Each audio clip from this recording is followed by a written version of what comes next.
That's right, Scott. I think we had like what Ed Yardini would call a rolling bear market in things like Mag 7, and of course last year in energy, but in software, etc. But I think later this year, the market is going to confront a few things. One, of course, is just your typical midterm seasonality, the uncertainty into that. The second is that there is a day of reckoning coming because the inventory of petroleum products is short and not being alleviated anytime soon.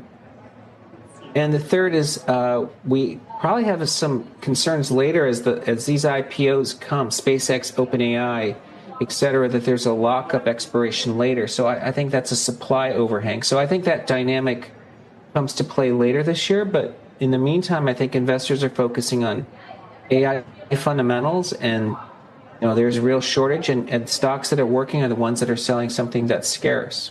Tom, I want to make sure I heard you right. Are you calling for a rolling bear market in Mag 7 names? Because is that what you're looking for? You look for these stocks to become weaker at some point, and dramatically so at some point this year? Is that what I heard you say? To clarify, I think we've already had a bear market in Mag 7 and software. I think there's going to be a bear market in other stocks later this year, yes.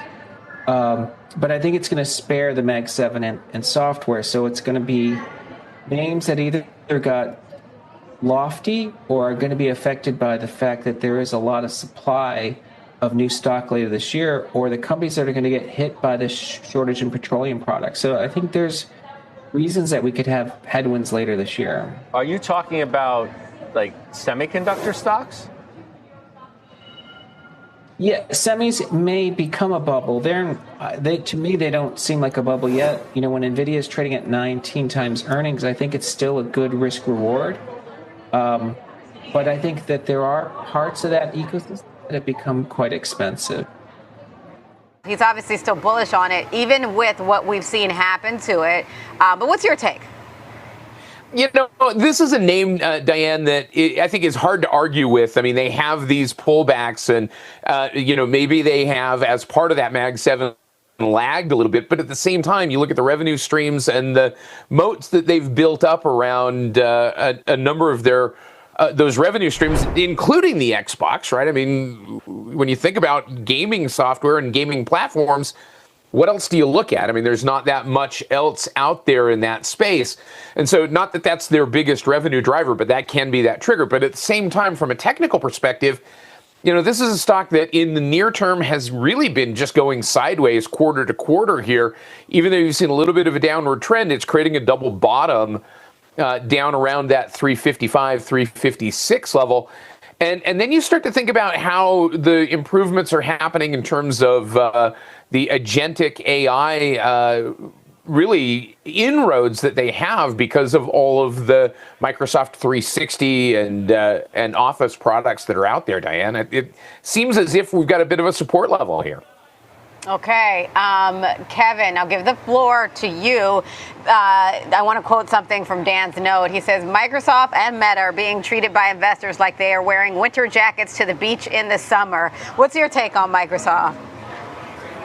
I think there's a virus going through these stock markets, and the virus is CapEx spending and fears about CapEx spending. Remember, currently Microsoft projected CapEx spending sits at about $190 billion. Well, they have $78 billion in liquid assets. They also have very strong cash generation. And so they're going to be able to handle this without straining their balance sheet. And so this is a company. Remember something.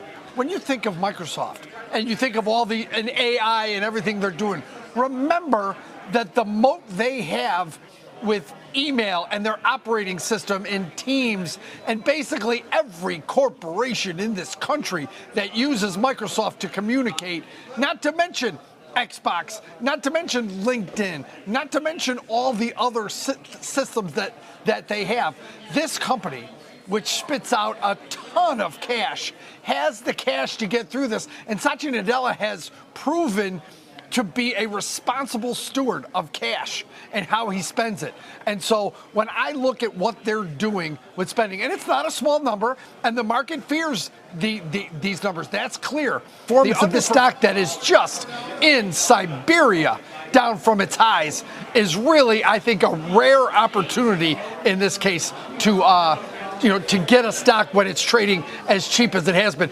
Can it go down? Of course it can. I read an article today, someone thinks it's going to 250. So there's still a vast amount of opinions out there. Do I know where it's going? No, I do not. But it's certainly a lot lower than 555 where it was a short time ago. All right. So let's get into the example trades here. Kevin, let's stick with you. Let's start out with yours. What's the approach you're taking today? So I was assigned the bearish trade for today, and that goes against my nature, but I will give you a bearish trade with a little bit of a kicker here, and that is the 1/2 put back ratio, which means I went out till July 31st, which, by the way, they have earnings July 29th, so I'm buying premium. The next phase of AI and why Nvidia, Micron and AI infrastructure may be still be in the early inning.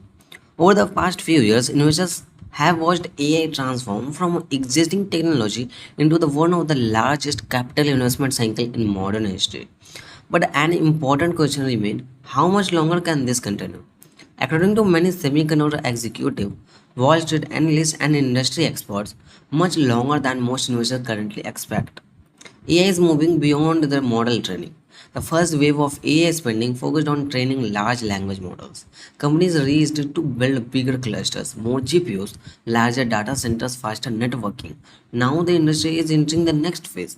Inferences, every AI response, every chatbot conversation, every coding assistant, every AI search query, every enterprise's AI applications require inferences.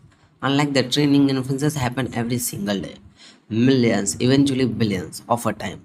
That create continued demand for AI infrastructure. Every AI request need memory. Most people think about GPUs, but AI systems cannot function without the memory. Every token generated by an AI model depends on rapid movement of enormous amount of data. As model become smarter, context window become larger. Reasoning become deeper, but multi-model capability expand. Memory requirement increase alongside the compute. This is why high bandwidth memory has become one of the most important components inside the AI servers. Supply is still years behind the demand. One reason memory companies continue reporting extraordinary results is simple. Supply cannot expand fast enough. Building semiconductor capacity isn't like opening up another warehouse. Companies must acquire land, construct clean room, install advanced equipment, and optimize the manufacturing yield. Qualify the product with customers, scale the production. That entire process often requires several years. Meanwhile, AI demand continue accelerating. The industry is investing for next decade. Today, capital spending isn't designed for next quarter, it's designed for the next decade. Billions of dollars are flowing into it. Advanced semiconductor fabs, packaging facilities, power infrastructure, networking, cooling system, data centers, electrical grids. These investments only make sense if customers expect AI demand to remain strong for many years. So far, that's exactly what management teams continue communicating. Nvidia remain the platform leader. Competition continue increasing. Custom accelerators are improving. Large cloud providers are designing their own chips. But Nvidia still maintains several important advantages. CUDA software, NVLink networking, complete AI system, continuous software optimization, and developer ecosystem. Integrated hardware and software design. Those advantages extend beyond the simply building faster chips. They create an entire computing platform.